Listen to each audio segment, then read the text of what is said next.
if we had one magic bullet to fix one of the problems that you got in trying to implement business process management, then that's the one I'd shoot at, executive buying. It's the hardest to get, and it's the most crucial, I think. Welcome to Process Pioneers, the show that takes a deep dive into the minds of decision makers, key influencers, and process experts who are pioneering the world of everything process. Welcome to another episode of Process Pioneers. My name is Daniel Rayner. I'm the host of Process Pioneers, and today I have the absolute privilege of sitting down with Peter McFarlane.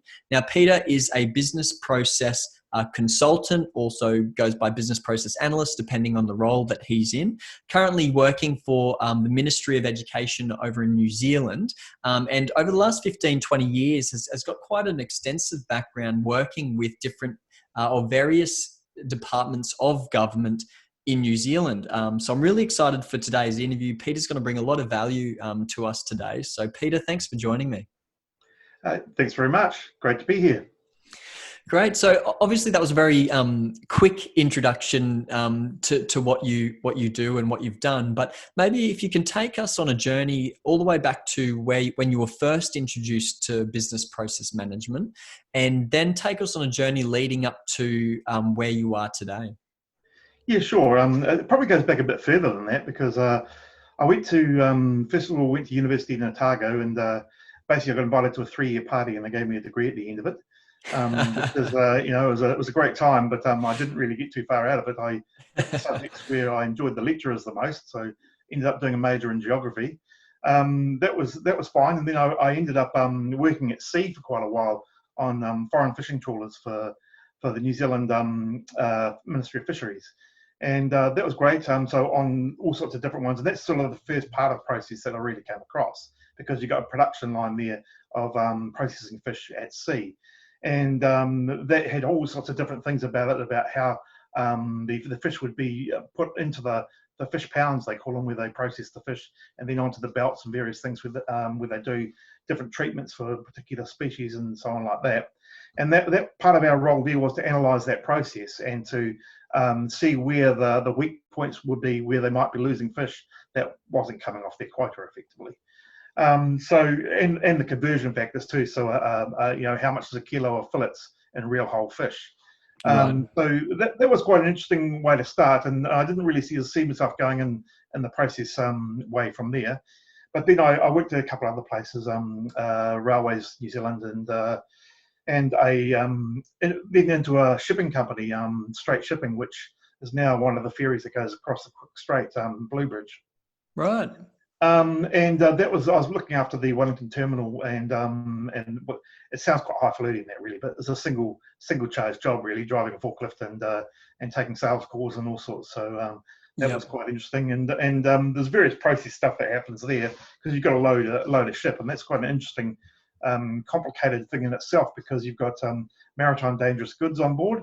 Right. And of course, if a truck catches fire on board a ship, it's a bit more of a problem than it catches fire on a road. True. Because at least they can pull over and run away from it in the worst case scenario. But you don't get that luxury when you're on board a ship. It's pretty much all or nothing. So from there, I started getting interested in computers, because we had these hire trailers that ended up in the different ports around the top of the south and bottom of the north. And so I started making a kind of database of where the trailers ended up and so forth. I ended up creating a continuous loop that crashed the server. And so I decided that perhaps it might be a bit better if I learn what I'm actually trying to do here. So I went to Massey University and did a degree in business information. And along the way there was various bits and pieces about process and also about the IT component, which I first was the main reason for me going there. And I did a couple of papers, got really keen, so I went full time. Dropped out to go and do get some more money. Really, it was in Kalgoorlie in Western Australia, working in a mine over there. It was actually on a refinery, doing nickel and cobalt just outside of Kalgoorlie in a mine called Bulong. And I was a process engineer there, which is sort of, I guess, is a bit more getting closer to that process kind of thing. And that was about maintaining a circuit that had various currents and sulfuric acid solutions and so forth going through to plate out the metal. And long story short, I came back to New Zealand and finished my degree, and I was all set and ready to go launch into the world, and just wanted to go back and see my parents for Christmas. And having been a student, I was skint, so I went to a temping agency, and they said, "Do you want this job behind the wire in Rumataka Prison?" And so I thought, "Oh yeah, not doing too much else, might as well." So I went out there, and they had a little database I was using to manage the activities that the offenders were doing, and so Right. I looked after that, and it was the kind of things about alcohol and drug programs and the kind of work employment things I'd be doing and reintegration programs and stuff like that. And so that was great, and I quite enjoyed that. But the project came to an end, and so I got a job as a business analyst in corrections in town in the head office. I was for the probation service. And so we did the first project was looking after programs, which was quite coincidental and quite good. And so we had a few major releases to the core system, and I was all excited about those because I thought, here I am, I'm making a massive difference to these people's days, and we're going to really achieve something due to, I'm contributing to the efforts to make that happen. It's going to be wonderful. Yeah. And so we finished these projects and released after the usual kind of IT scope cuts to everything that matters. And and we got out there, and ta-da moment, here it is. Aren't we wonderful? And in the end, it made no difference whatsoever, and actually made life harder. Okay. And so there were several more projects over the time I was there that had pretty much the same result. I got to thinking, why is this happening? What's the real problem here? And that's when I started to think, well, actually, perhaps it's actually process that's really the problem. And the reason we can't make it better is because it's really a bad process to begin with. And so that got me interested in that. And over the next couple of roles, I spent quite a bit of time doing process work. And eventually, I started going across to the BBC conferences in Australia and Sydney. And this was Roger Tregear, and Roger Bilton was there as well. And there was several other really good speakers. And that really sparked my interest. And I got super keen on process from there. So that was about 2012, I think. And Yeah, right. So I came back and I've seen the light, and now to fix everybody's problems was the theory. It doesn't quite work that way because process is not easy, and no matter what you do, it's always going to strike some barriers, unless you've really got executive buy-in, and that was always the hard part. Eventually, I did quite a few assignments in Parliament and that as well, where we did lots of process work with varying degrees of success. Some fantastic results and some not so fantastic. And so in the end, I've been contracting since about 2008, 2009.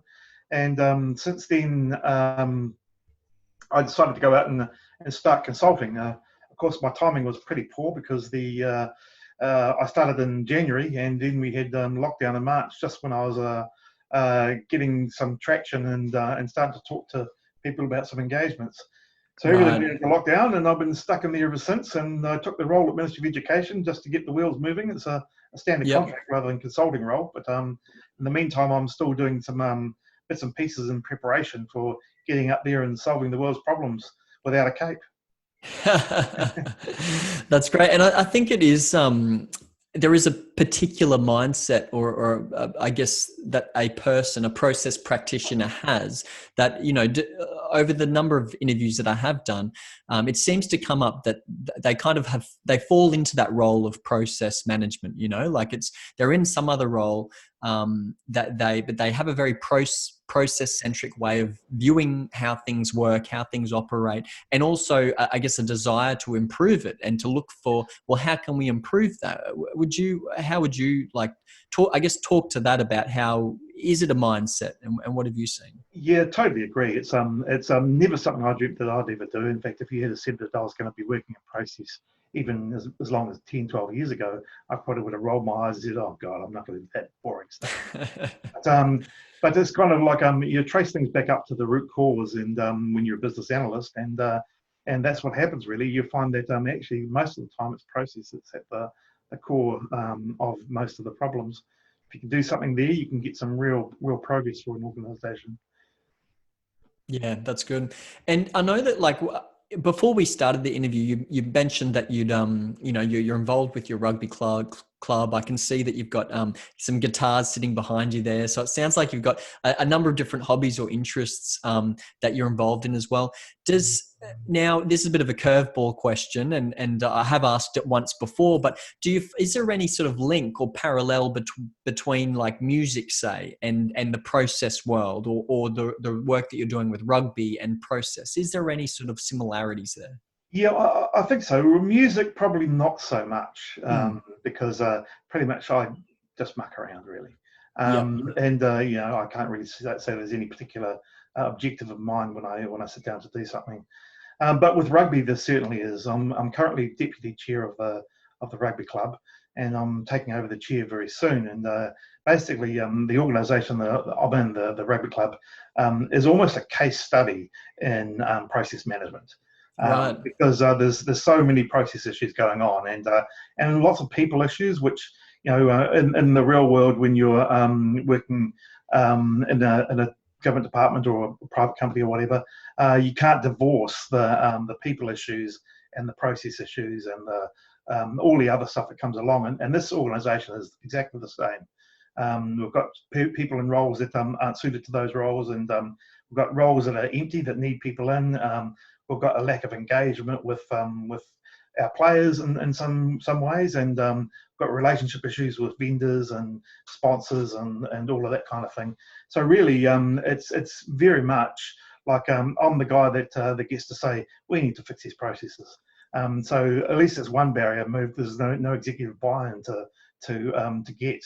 I guess of course my colleagues, but they are just waiting for somebody to tell them the answer, I think, and that's what I'm quite keen to do. And so so I've got a big plan for next year, and hopefully it'll all come to fruition, and we'll be contributing players to the All Blacks and so forth, which will be awesome. That's great. That's amazing. And I think that's you're right there. Like doesn't matter the size of the organization, doesn't matter whether it's a small business or a not-for-profit or whatever it is. If you're delivering value to an end user or to your customer, you're going to be following a process, whether you realize it or not, whether it's documented down or not, whether you're managing it and improving it or not, you're going to be following a process to deliver that value. And so I think it is like in all areas of life, we're following processes, and there's an opportunity to improve them. But one thing you mentioned just a little bit earlier on was talking about getting that executive buy-in. And you mentioned that was probably one of the biggest challenges, was getting executive buy-in to, I guess, a process-centric way of conducting or managing the organization. Talk to us a little bit about that and go into that challenge a little bit more for us. And then also, how did you overcome that? Or how is that? Because there would be someone listening right now, or when we release the interview, that they might be experiencing a similar thing. That they know that BPM is going to bring a lot of value to their organization, but they need to be able to articulate that and pitch that return on investment, and that that senior exec level just isn't buying it at this stage. Yeah, that's exactly right. It's if we had one magic bullet to fix one of the problems that you got in trying to implement business process management, then that's the one I'd shoot at, the executive buy-in. It's the hardest to get, and it's the most crucial, I think. If you haven't got that, you've got nothing. So the ways that I've approached it is each situation is different. In some ways, I've been able to influence a particular manager who's managed to take it up to the executive level and get some buy-in there. They were part of the executive as well, so it was they were just backing from their corner. That's got double-edged sword, because often it's seen as a power grab by other members of the executive, and that can be quite tricky to manage. Other ways is directly to the executive, but that's so hard because you've got a very limited window of time, and you've really got to hit the nail on the head really quickly. So I've been trying to get my patter down to the shortest and most direct form to be able to do that, because they drift off pretty quickly, because I've got so many other people in the ear who say they can solve the problem too. HR practitioners will come and say, you just need to do an org restructure, your org design's wrong. And that may be true as well, but it doesn't necessarily have the long-term solve long-term problems. The same, they'll have IT will come along and say, we've got this wonderful new solution, and you just need to give us the go, and we'll turn it on, and everything will be saved. Which also everybody knows it never works. It usually creates more problems than it solves. And there's so many other kinds of things out there that you really got to get your pitch in there really well and really quickly, so that you become the most important player when it comes to solving those problems. Another way to do it is to try and build credibility by having some successful smaller projects to point to. That's hard as well because without doing the systemic kind of top-down approach to business process management, then it's quite difficult to get a process to be working really well, I find. You can get some small gains and so on, and usually people are really happy, but I'm not happy. I want it to be working really, really well and be able to sustain itself forever and not need to be touched again, other than the regular update cycles where people collaborate and sort stuff out. So you've got to sort of, I find I've got to bite my own tongue and just get on with it and produce something that's valued by the organisation and use that as part of the pitch to the executive, which has had varying degrees of success. But for every 3 attempts you get, you get one that comes off. Yeah. It's just what you got to do to sustain, really. Yes. Yeah.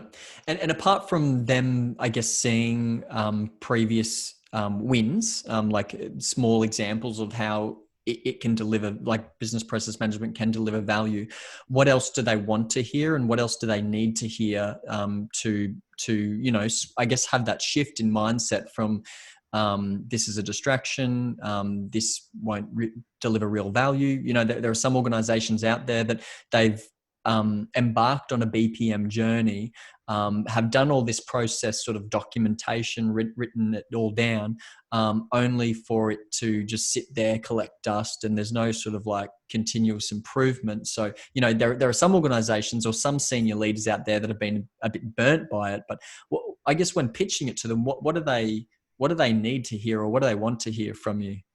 I think those two things are diametrically opposed. What they want to hear and what they need to hear are two different things. They want to hear that this is going to be a simple 2-week project and everything's going to be perfect afterwards. That's right. It just ain't going to happen, though. I could do that, and I could probably bill them for it, but I won't be invited back. I think what they need to hear is some reality checks, and that's nothing ever good was achieved in 30 seconds flat. You've got to actually plan it and work at it for a long period of time. And because this is actually quite a significant change in an organisation to switch to this kind of management, it's not something that should just be going, yep, okay, do it. It needs a bit more careful thought and working through. I think it's also it's really important to give them realistic expectations, because you've got to. I think Roger Tregear had a thing which I don't think he favours anymore, but I still quite like it. Is that there's a 3-week project to set things up, to get the buy-in and set things up. There's 3 months to get the first project, a process improvement project, over the line and going. Then there's 3 years of change that's needed to get the full business process management philosophy working. And so It's 3, 3, and 3. And I think that's quite a useful way to think of it, even if the dates aren't exactly right. And so to go through and say it's only going to take you 3 weeks at the beginning is a really bad idea, because that 3 weeks is up and they're saying, well, we fixed it, go away. What we want is for them to realise that actually this is going to keep on going, and it needs commitment for that longer period of time. It doesn't have to be expensive, though. That's the thing I think that we sometimes don't actually accentuate enough, is you don't need a whole great big swathe of process analysts. You need as many as you need. And at the beginning, you probably need more because you don't have that capability within the organisation. But as you go and people get experience of working on the projects, they develop some of that capability themselves anyway. And just by the fact that they're on them, not because they've done anything deliberate. And maybe you can give them another training course or something like that as well if needed.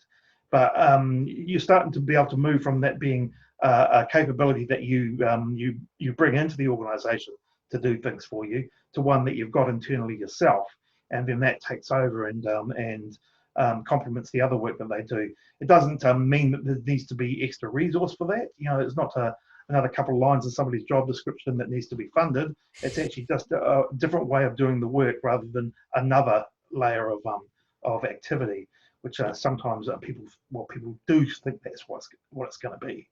And then there's also the savings. And one of the things I think you got to be really careful with was when you start to talk to executives, the best thing that sells it to them is this will save you money, which is great.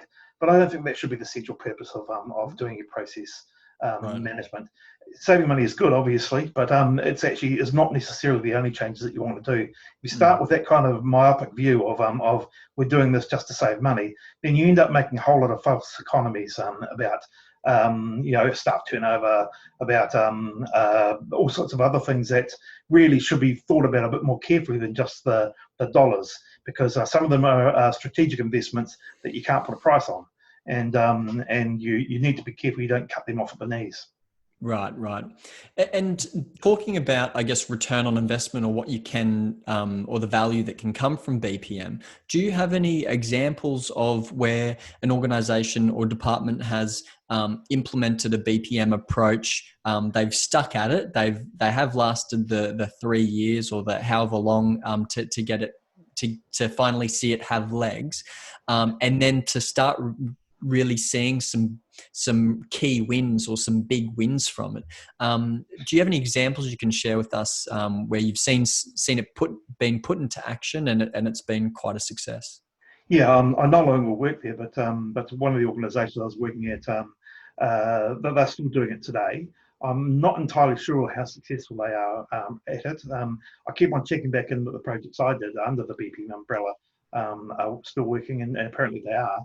One of the big ones was we were sending out phones and tablets and so forth to people in the regions, and it was taking 14 days to get a laptop or a phone to somebody, which seems excessive to me, way too excessive.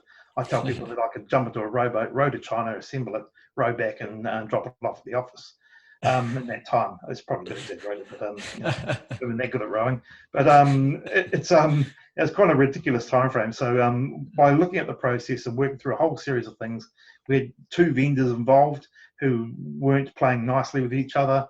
We had we didn't even have a part number or anything like that for those particular orders that were going through. So we had one vendor would provide completely the wrong device. And can't blame them, really. We didn't give them any specific instruction, just give us a Lenovo tablet, which is kind of vague, really. So we sorted all of those things out. We ended up getting the time down to 5 days, which I still wasn't happy with. I thought we should have got it down to 3, but it's still a big improvement on 14. And we also did a thing where we were charging people for charging cables and laptop covers and bags and things like this, all the little bits and pieces. And we worked out that was actually costing us a fortune to do. So what we did was we decided $80 was the value. Anything below $80, we would just provide free of charge. That ended up saving $100,000 in the first year. Right. Which was quite a stunning result, really. It's not something we went into it thinking that we were going to try and save money, but it just was one of the byproducts of doing what we're doing. And that was really good. It also gave a lot more solidity to the kinds of transactions that were being done, where we had a vendor that didn't know where anything was or where anybody's orders were or anything like that. It was a nightmare. But by doing this and including order numbers and stuff like this with the information that flowed around, suddenly the inventory was managed better, and we could give it solid answers to customers that, yes, it's sitting on the store floor here, it's going to be shipped tomorrow or something like that, rather than we're not quite sure, we'll get back to you, which was often the answer. So yeah, there was lots of improvements there that worked really well for that one. And I've had it, I spoke to somebody a couple of weeks ago, and she said that yes, it's still going quite well. So that's really good when you can look back at a project and see that it had lasting impact. That was 5 years ago. So that's good. It's still going. That's great. That's right. And I think that there are huge value or a huge return that can be realized just on small improvements or just on micro improvements, like particularly for large organizations when, it might be a relatively simple or small process, but if you can shave a little bit of time or a little bit of money or whatever it is from that process, if you're doing that process thousands of times a day or even hundreds of thousands of times a day, if it's like a bank transaction or something like that, that could be huge savings. That's exactly right. I think you hit the nail on the head with the number of transactions. That's the key thing. And so I've had some projects I've been asked to work on where we're improving a process that only gets executed once a year. And so thinking, well, yeah, sure, it's not particularly great as far as processes go, but what kind of savings can we really make here? Or what kind of improvements can we really do that's going to make a difference? And some of them where it's a critical process, then it's obvious you just got to do it and get some improvements there. But where it's just somebody's pet project that bugs them, you've got to ask some questions. Is this the right project for us to be doing? What kind of gains are really going to be made? And that's what you need to do the analysis to be able to come back with that. Yeah, that's good. And how do you determine, you mentioned critical process there, like obviously for a large organization, if they're about to embark on a BPM journey, I can appreciate that if they haven't done it before, it can seem a little bit overwhelming. Like, well, where do we even begin? Which processes do we even start with? And how do we even identify our critical processes? Yeah, I think the ones they naturally come out anyway because sometimes these aren't rational decisions either; they're political decisions inside an organisation. You can't divorce the politics from the finances, I guess, in some ways. So it's actually to start off with, it can quite often be squeaky wheel. Who's shouting the loudest, and then you can get in there and help solve it. But you've got to take that end-to-end mindset into it, especially in the kinds of organisations I'm dealing with who are, in terms of maturity, a very low maturity. So you need to go in there and actually point out that they're looking at some micro part of a process rather than the whole process. So what they do to that micro part may have no impact over the whole thing at all. Right. So if you can bring them back up a level and get them to work together with colleagues, get some of that collaboration going, then things start to happen a bit more. So I'm not sure if I answered your question there. Do I need to go back and add a couple of things? No, well, I guess to talking about those micro improvements and how, like in the different interviews that I've conducted, I think probably one reoccurring thing is that you don't need to, or you shouldn't bite off more than you can chew. There are huge gains that can be realized through small incremental improvements. It doesn't need to be radical innovation before you're going to see true value. You can actually gain quite a lot just by looking at something that maybe one of the more most frequently occurring processes. It could be a simple process, but you make a slight tweak to that, and there could be a lot of value there. Yeah, that's absolutely true. But I think one of the things is you have to recognise that often these things are political, and sometimes you need a big scalp to make the case to carry on. And Yes, so if you pick something that's too easy and too much of a gimme, then people go, well, yeah, I could have done that myself. I didn't need any process expertise to be able to do that. Right. So it's a matter of picking the right horse there in a lot of ways. And there's a couple of pet hates I have about going into those kinds of processes where you get a project manager appointed for you, and usually they come up with things like, what are our quick wins or what are our low-hanging fruit? And to me, that's like red flag to a bull. Because what that usually means to me is somebody wants to make some improvements without doing any analysis. Right. And so they often pick the wrong thing and fix that, which creates all sorts of chaos further down the line. And it ends up being anything but a quick win or a low-hanging fruit. It ends up being a whole series of litigation of who went wrong. So I don't mind at all the quick wins and low-hanging fruit after you've done the analysis, and you can pick the right ones to do.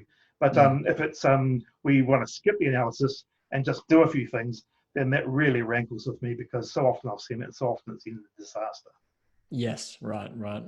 Mhm. And now looking to the future of BPM, obviously, like with technology advancing at the rate it is at the moment, we're seeing robotic process automation. That's quite a hot topic at the moment. We're also Yeah, seeing process mining. That's also something that's being talked about all over the world. And yeah. there are all these different new sort of areas of business process management that are popping up. What does now, obviously, understanding there are different maturity levels within organizations around the world. So there are some areas in the world and organizations that are far more advanced than others. But Yeah. in your view, in your perspective, what does the future of BPM look like, maybe over the next 5-10 years or so? I think that it's the low maturity part of it is still the same battles. You can't automate a process that's not optimized, and that's a mistake you see so often. Because what happens there is somebody goes, "We've got this great new tool, we're going to optimize stuff.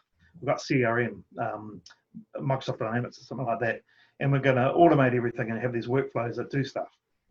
That's great if your process is optimized, because you're going to automate the right things.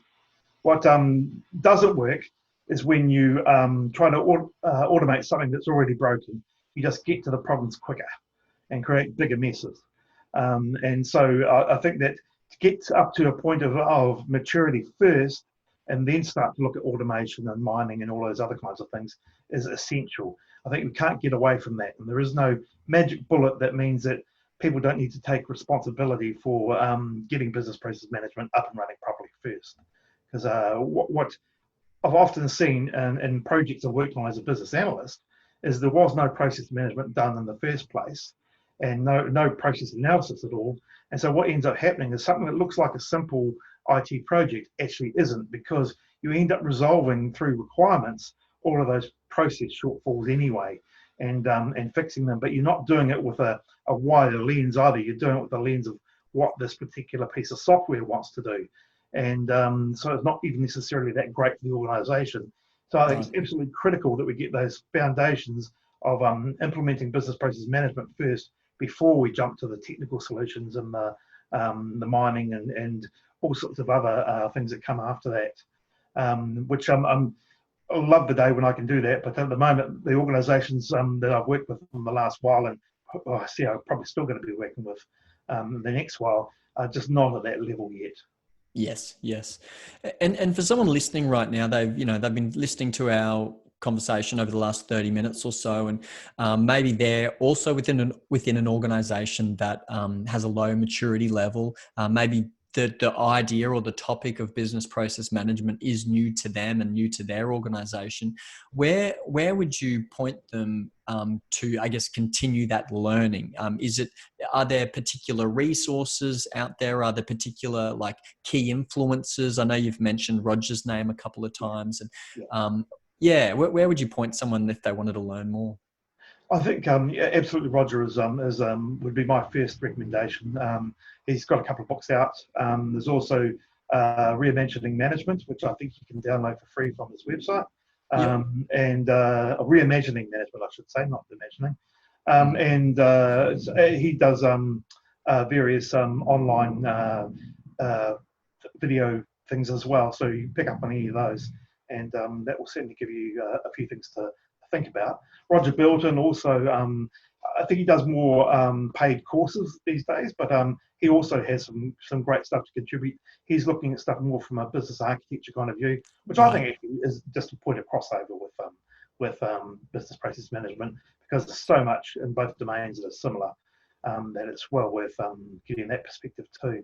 Mm. There's a lot of free online resources. I use some software from Orbis Software, who's an English company that have a base in Australia as well. Yep. They have lots of free resources and lots of great white papers. I'd highly recommend talking to them Great. and getting their stuff. They've been my two most common ones lately. There are lots of others that are well worth getting info from as well. Michael Mm. Roseman from Queensland University of Technology, he also Mhm. has some great things to say as well. He's particularly keen on the innovation kind of space, but he's got great stuff. There's a myriad of other ones. I signed up to the Process Renewal Group, I think it's called, I think that's Roger Belton. Right. And there's BP Trends is another one that has lots of good articles, including both Rogers and various other people too, Richard Harmon and so on. So all of those guys have got great things to say. Even if you don't agree with them at the time, you usually find that you do agree with them later anyway. And you know, if nothing else, you're going to get a different perspective on something that you thought you already knew, and that's fantastic. That's awesome. That's great. Well, Peter, even though we've only been talking for just over 30 minutes today, we can only scrape the surface, but I know that the audience is going to glean a lot from our conversation, particularly because, you're in there with organizations day in, day out, trying to help them adopt BPM and I guess organizations that are at a lower level of BPM maturity. And I think, a lot of our audience will be able to resonate with that and be able to glean a lot from you. So I just want to thank you for sitting down with me today and having this chat. Thanks very much for the opportunity. It's been great talking.